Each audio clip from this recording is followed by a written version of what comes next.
appreciate it. We, just to let you know, we have to be out of here at 6 on the nose. They were very specific about that. They locked the doors. So we've got about 15, 20 minutes. Let's say 10 to 15 for questions and dialogue, and then we'll have to kind of scuttle out of here. So we'll just open up the floor to anyone who'd like to, pose questions to the panelists or just discuss amongst ourselves the issues. I have a question for Paul, if I could.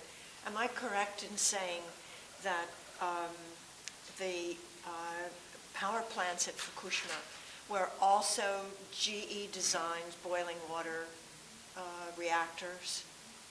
Yeah, there's 6 units at Fukushima Daiichi. 5 of them are General Electric Mark I boiling water reactors, and 1 of them is a Mark II.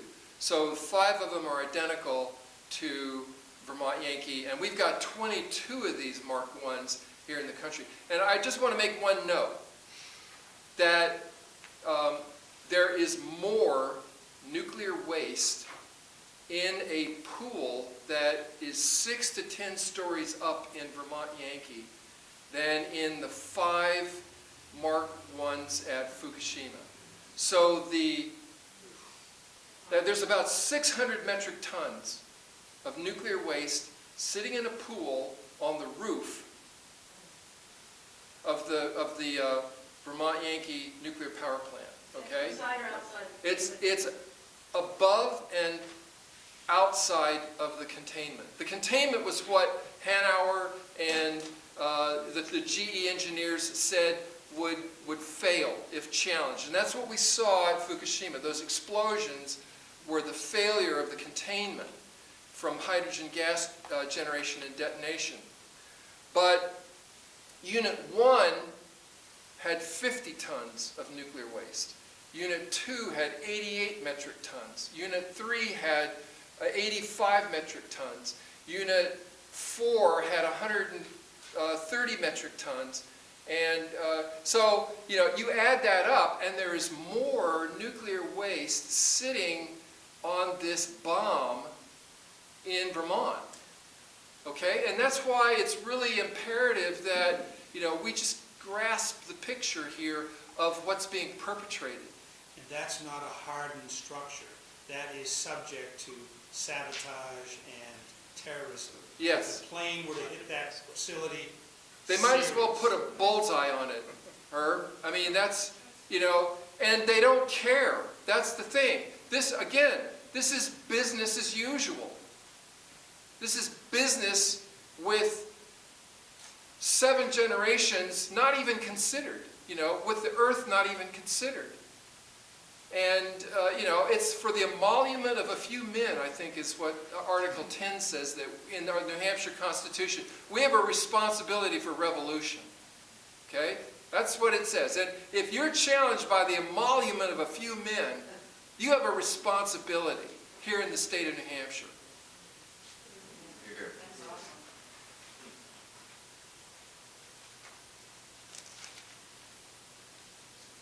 I'm just going to thank all of you. I was just going to say, as a tail to that, what you just shared, that as a segue, that there's a tin roof on the top of Vermont Yankee, and it's 70 feet high, and there are more than 100 Hiroshimas in terms of explosion.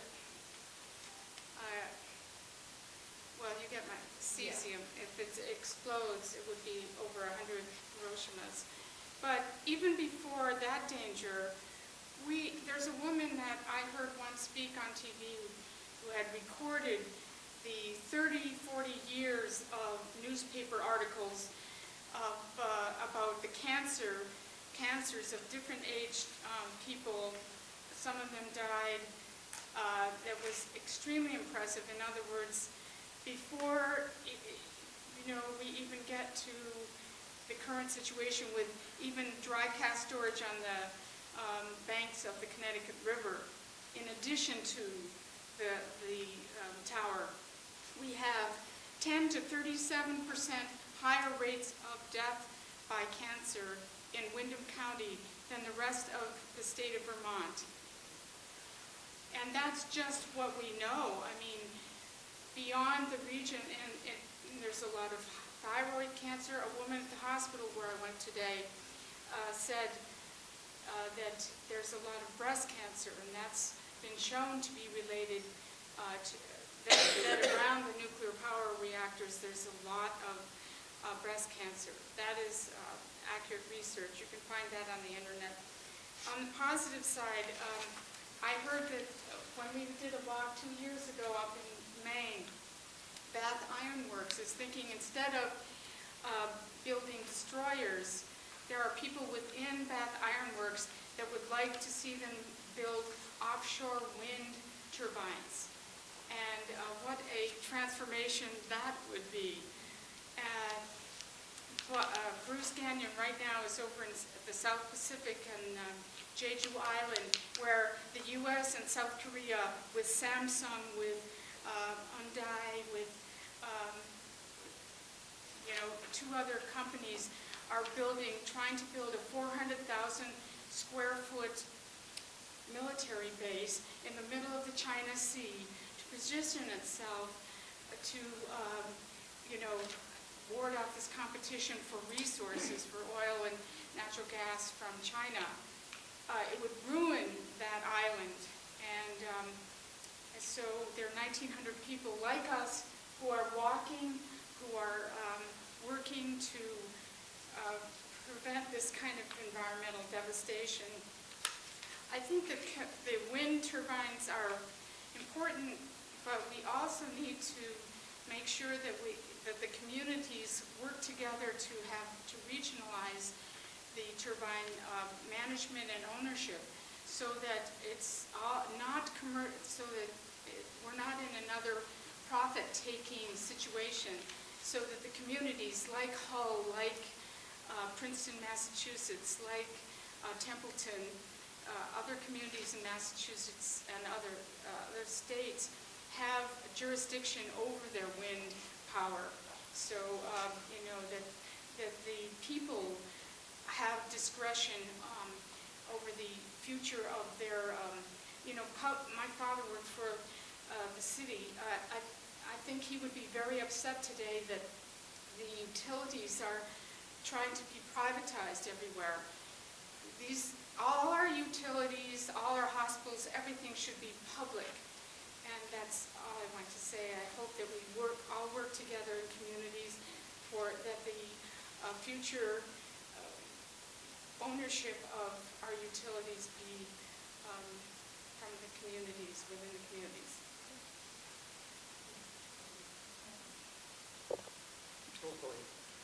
All right.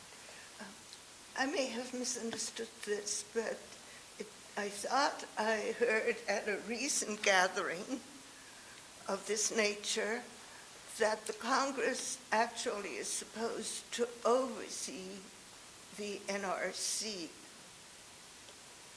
And I was just wondering whether there has been a great effort to enlighten our Congress people on the true nature of nuclear power.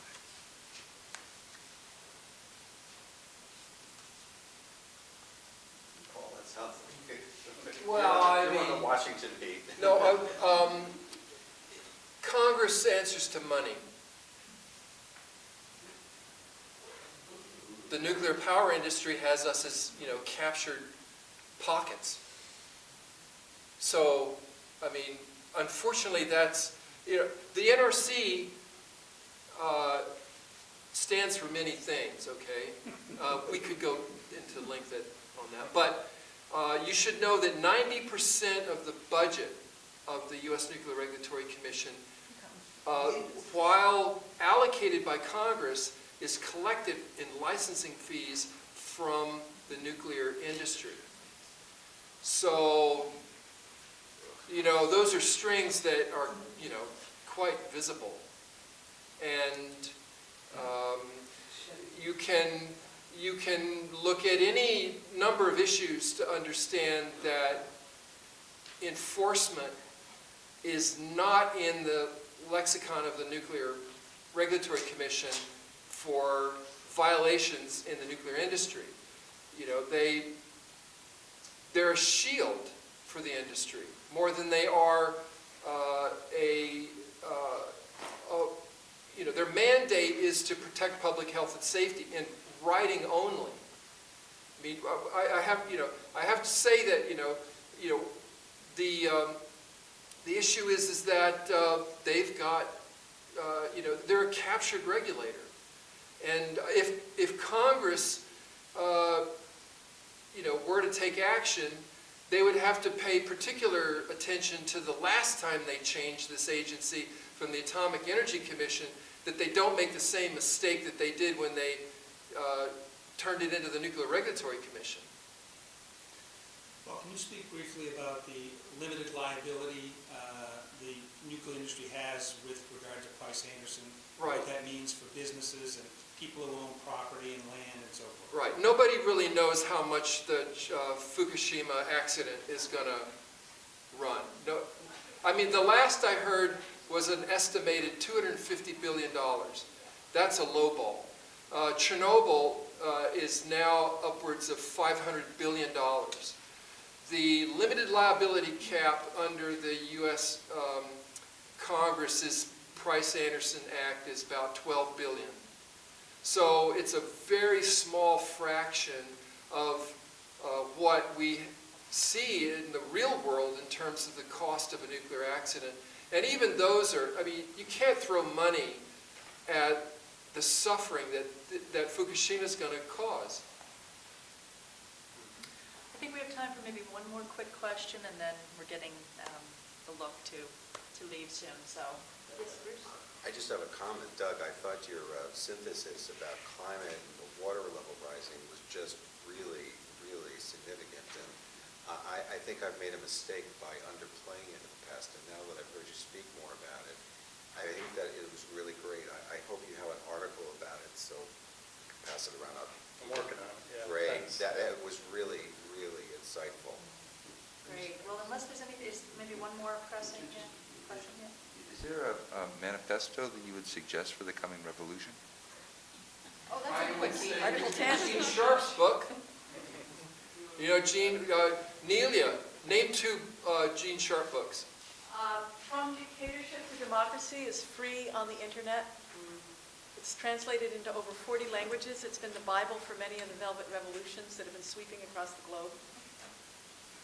A second one, well, Gene just published, what some of you may not be aware of, is Gene was just published by Oxford University Press, a dictionary. It's called Sharp's Dictionary of Power and Struggle, A Language for Civil Resistance, November 2011.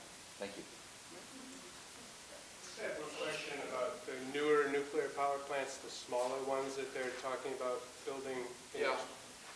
And it seems like this play on licensing these plants is in order to get these newer plants built.